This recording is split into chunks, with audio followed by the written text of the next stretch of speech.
Africa, money laundering is like the new in thing for the rich people. Everyone is doing it.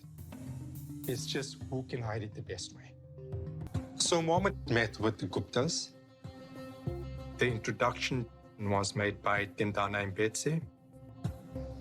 The three brothers play a major role in corrupting the South African state. The Guptas knew who Mohammed was.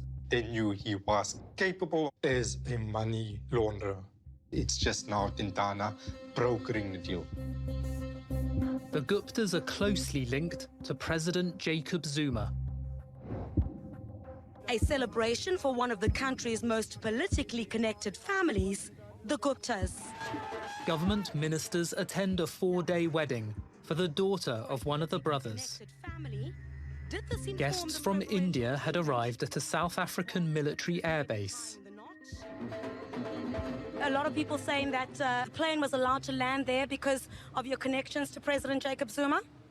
I don't think so at all. I don't think so. That's what I'm saying. Some unknown reason are trying to create this controversy, believe me. And the furore didn't seem to deter high-profile businessmen, former and current government ministers from attending. I've come to enjoy myself, and I'm enjoying myself. During the period of Jacob Zuma's administration, you had individuals, businessmen who effectively gained control of the state through bribing officials and generating a relationship with the president and the president's family. It's called state capture. The state starts to generate its own policy in order to generate corrupt benefit for these politicians.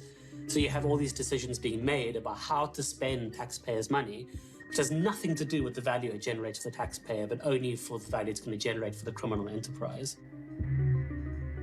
Paul Holden is one of the chief investigators for the Zondo Commission, an inquiry set up to examine state capture under Jacob Zuma. What I investigated for the commission was the extent to which the Gupta family decided what policies were going to be pursued by different state enterprises that pushed particular procurement policies. Holden presented the bank statements to the commission with billions of rands paid to Gupta entities. He dealt with about 250 contracts that were awarded to the Gupta enterprises. Regiment's capital plays a central role in state capture. The Gupta family directed state contracts towards companies like Regiments. And actually, we were able to trace about R1 billion was paid to Regiments over time. Regiments is politically connected to various government officials or ex-government officials. This is a firm that will basically look at Holden is back at the state capture inquiry. Holden explained how the Gupta family laundered money gained through government contracts. The Zondo Commission publishes its findings. The money laundering networks used by the Gupta enterprise were complex, well-established and embedded in a pre-existing milieu of criminality and wrongdoing. As soon as funds move from South Africa offshore, it becomes increasingly difficult to access those sort of bank statements, and it creates effectively a blind spot. The Commission has not been able to trace these funds to their final destinations. We always suspect that it went back to the Guptas or one of their lieutenants, but we couldn't ever prove that. But the money launderers did make one mistake. We had this incredible breakthrough very late in the day of our investigations, is that we followed the money to Vala Zone.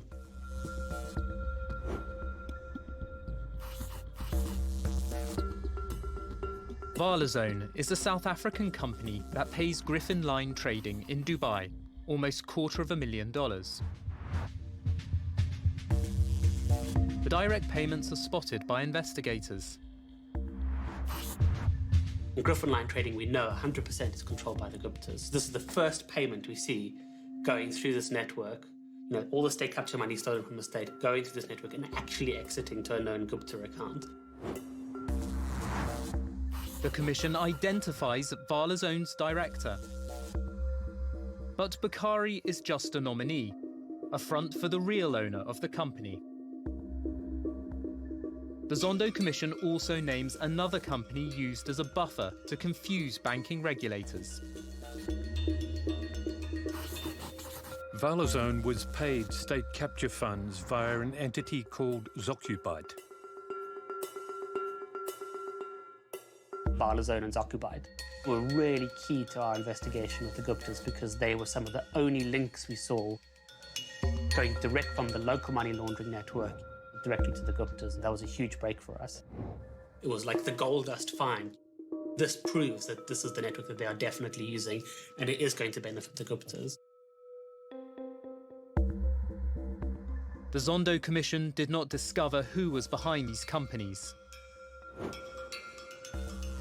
I have been unable to identify any relationship or connection between the Gupta enterprise or any other part of the laundering networks and the directors of Valazone and Zokubite.